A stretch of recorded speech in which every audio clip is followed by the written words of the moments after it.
So yeah, getting to know our students through storytelling is what I'm going to be talking about today. So just a brief summary there. That was the abstract that I'm going to be talking about. And what I wanted to start off really thinking about is that it's raising the importance, which I guess we all know, but it's good to kind of re-highlight it, that it's really important to find different ways for us to get to know our students, for them to get to know each other, their peers, and for them to get to know us too, and for us to give something a little bit about our daily lives, so that they feel comfortable talking to us in the classroom, outside of the classroom, etc. And we have a variety of different students. We may have students that are coming from another country, speaking English as a second language, people that are shy, people that have got learning contracts of different kinds. So it's important to try and experiment really, and share some of the ideas that work, that make our students feel a little bit more comfortable. So what I'm going to share is some examples of things that I've done with my first year students. So I teach on a module called Employability and Work-Based Learning that kind of encompasses a lot of different things, but skills development academically, skills development employability wise, and also we embed our academic advising into that module as well. So one of the first things I ask the students to create is a short, up to 2 minutes, about me video, just using their mobile phone. And I give them a short little brief to give some context of what I'm expecting them to do. And that's to talk about their personal interests and hobbies, and then to move on to talk about what their career aspirations are and what skills that they actually hope they're going to learn or develop during their time at university, bearing in mind that not all first years are sort of 18 straight from college or school. Sometimes we have mature students and they bring in sort of other experiences. So they can do that in their own time. So rather than having to do that in class in front of other people, they can take the time, they can practice it. And I also tell them this is actually a good opportunity to practice, because when you start to apply for jobs these days, the expectation is more than likely to have to give some sort of video interview. So although it's really hard to watch yourself talking back, I'm sure we've all done it ourselves. Nobody likes to hear the sound of their own voice. It's good for them to sort of have that practice. But ultimately, what I get out of this is I get a real insight into those individuals, the things that they're interested in, and that can make connections when I'm talking to them in class later. I then ask them to add that to their Pebble pads. So this is a screenshot of the Pebble pad. There's quite a lot involved in this, but it's something that they can go back to. And in actual fact, in this module, they do have to reflect on their About Me video at the end of the year for the final reflective assessment. And the students realise then how much they've grown from the time that they've just, when they started university. So the next example I want to talk about is where I use Lego Serious Play. So this is part of the first academic advisor meeting, which is a group meeting, and thereafter it's individual meetings with our tutees. So if you're not familiar with Lego Serious Play, it is a bona fide thing. It's not something I've made up. I'm sure most of you will have heard about it, but it's an opportunity to get students talking whilst they're building, and to answer some prompt questions, and it helps the students to relax. So again, rather than sort of picking on students in the class, they seem to be a little bit more comfortable with this methodology. So how I've used it in my class is to get them to think about settling in at university, and to think about the question, what obstacles might students face at university? So in actual fact, that could be what they're facing, but it could be what their peers are facing, but it takes the attention off them personally, because it could be sort of a generic thing that they consider. So the students have time we do some warm-up exercises first using Lego Serious Play. They have to build a tower. Basically, the students are given the same small pack of Lego, so everybody's got the same pieces. So they build a tower to start with, to demonstrate everybody, can build something different, and whatever it is, whatever it means to you is what it means to us. these are some of the examples of things that they've built, and as students go through some of the barriers that they're talking about that they've built their models around, there's an opportunity for myself and my co-tutor to then highlight the support that the university provides for those obstacles. So that might be the module leader themselves, it might be some central support. And I gathered all of that information, and what I did was to create an infographic poster using picto charts. You can see that on the left-hand side, and then I've kind of enlarged the segments there.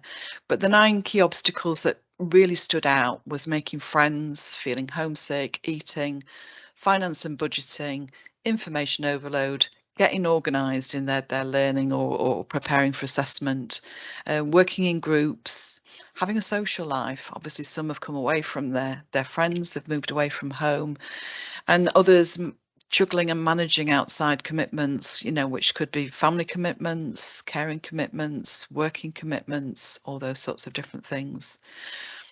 And then within the infographic, as you can see, I've put some notes in there.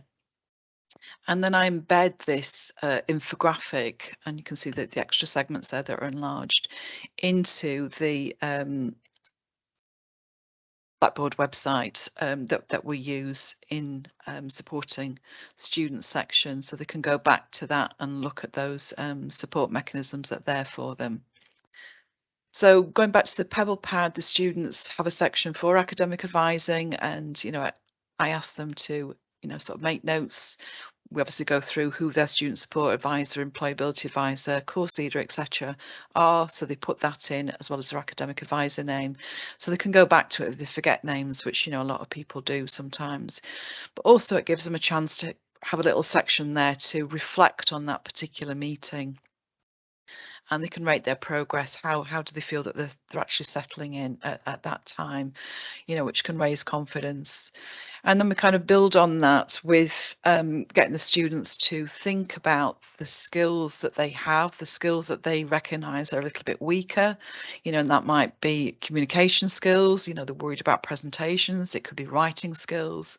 We can have all those discussions about what can support them to get stronger in those, and the whole concept and importance of being able to reflect.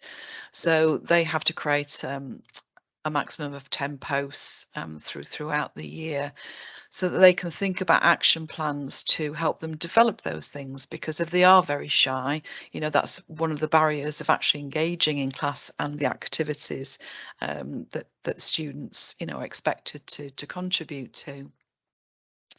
So it's interesting sort of seeing those posts. Expectation is 5 in semester 1, 5 in semester 2, and how they then develop and articulate themselves better as they get feedback. And there's a feedback mechanism that we can leave little comments in Pebble pad, and that helps them express themselves a little bit more clearly over time. And ultimately what that develops is their overall confidence, because not only do we want to get them to engage with group work activities, to engage with things that we're doing in class. I'm a big advocate of active learning, giving them sort of all sorts of different activities to do.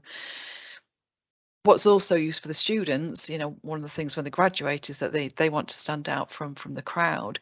It's getting them to have the confidence to engage with co-curricular activities and extracurricular activities, which for the confident students, they're straight in there. My concern is the other ones that either shyer or just don't feel that that's right for them. Over time they do get sort of more involved with those sorts of things. So we really like to have course reps. They could be student ambassadors, sort of later on level 5, maybe level 6, being peer mentors, that sort of thing, and all the extracurricular activities that you might expect a university to have. We have lots of different things, working with students as partners or researchers, and they can get involved with that if they want to, or indeed just doing some volunteering. And that's the end of that presentation. Thank you. If there's any questions, take those in the chat. That's great. Thank you so much, Sue. You certainly kicked off some good reactions. Just to give you feedback, first of all, because that's the nicest bit. I think Deborah Baff says your students are so lucky to have you, Sue, and I'm sure a lot of people are feeling exactly the same way. Thanks, Deb.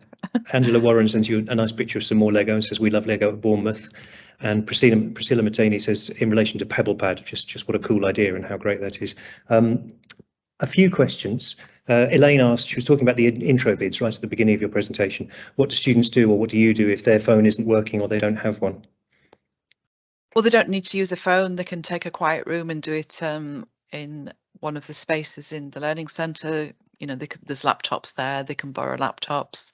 You know, the other version that they sometimes do, if they really feel angst about doing the video, is doing a voice over PowerPoint. You know, and that's acceptable. You know, I try and encourage them to do the video because it's that first time practice, you know, so if they do go to interview and it is online, you know, they've had some experience. But yeah, we manage the exceptions by, you know, individually.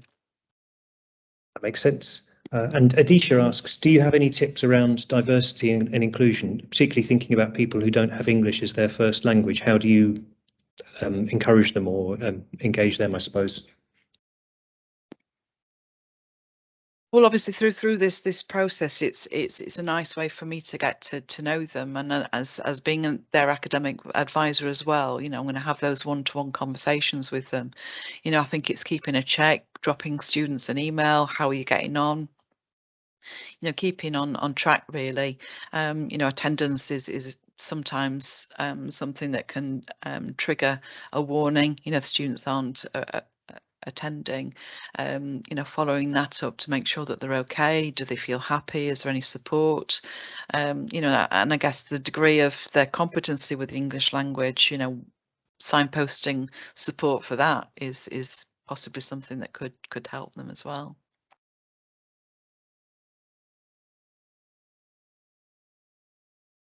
Oops, still mic'd. So muted. Anne asks, do you use or define the term storytelling with the students before you get them to do anything in relation to it? Interesting question. And no, I don't. No, I don't explicitly. You know, I just say that it's nice for you to practice this. And you know, it's great for me to learn a little bit about you. Something I haven't done, and I promised myself I'd do this year, and I must do it, is to create my own about me video. Excellent. Yes. Liz Avery says, do your students use Pebble Pad across all courses and all years? No, right. No, they don't. They don't. We've introduced it in our course. At my university, Sheffield Hallam, it's used a lot in health disciplines because they've got to create that portfolio, very popular there. But in other areas, no, it's not mainstream. But we're trying to sort of advocate it across my two courses that I teach on, so we've got that portfolio across the levels. Because the nice thing about the Pebble Pad is that they can take it with them, so they have access to that for life, which is one of the big benefits, really. Right. And a sort of follow up to that, Joe Lewis has asked, how many students can potentially benefit from this excellent support at Sheffield Hallam? I mean, you've got two courses from the sound of it. Is that the scope of it at the moment, or is it bigger than that? In terms of student support, as in the academic advising? Yes, or maybe this particular one. I suppose there's two answers there. Yes, how many students have access to academic advising? Then how many of the academic advisors use this? Yeah. Every student. It is something that I've presented at Sheffield Hallam, and other areas are interested in doing it. But yeah, I couldn't say for sure sort of how far that's gone implementation wise, you know, because everybody's got their own choice to how they do that, and you know what works and best really for your cohorts. Yeah. And let me ask maybe one last question from Kevin. How do you engage very shy students? I think you've kind of covered this, but just to specifically hone in on the very shy. Yeah, I think it's really trying, because I was a shy student, and you know, I can remember feeling absolutely terrified, you know, having to speak out. It's trying to find ways that the attention or the spotlight's not on them directly, but they can start to practice. You know, and recording the about me is easier. We say it's easier apart from looking at the camera. they can take the time. They can do as many takes as they want to until they're happy with the version that's going to go up. And only I'm going to see that. It's not everybody, you know. Whereas if you ask them to stand up in class, you know, come to the front, you know, be mortified. You know, they're going to be. So yeah, it's just sort of trying different ways, I think, that would make them feel more comfortable and build that confidence, because ultimately they're going to come a point where they're going to have to present either individually or as a group. So, you know, we need to get them there. Yeah, that's great. Thank you so much, Sue. There's a lot more in the chat. Swati has asked about integrating this with Canvas. I'm fairly sure you can, but you'd have to check with the way that Canvas works to know about that. So we're not the technical experts there. But thank you, Sue. If you're willing to stay around in the chat, there's plenty more encouragement for you and plenty more good feedback. And that was great. I can tell we could have gone a lot longer with that one. So thank you. Okay. Thanks, John.